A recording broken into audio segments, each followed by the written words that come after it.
Scan this. Sovi is here. Let's level up. Advertising budgets are tricky to model, but we will solve this calculus problem by checking how function values change over time. Let's go.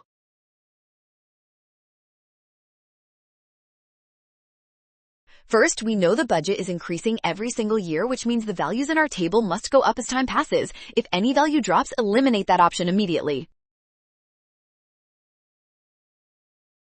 Next, the rate of change is decreasing, so the gaps between consecutive budget values must get smaller and smaller. This indicates the function is concave down while it is still rising.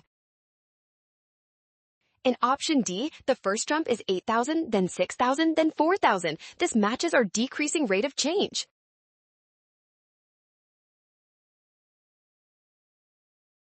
Well done! Scan the code to learn with Sovi. Watch signs and avoid rushing. Trust given info and check steps for option D.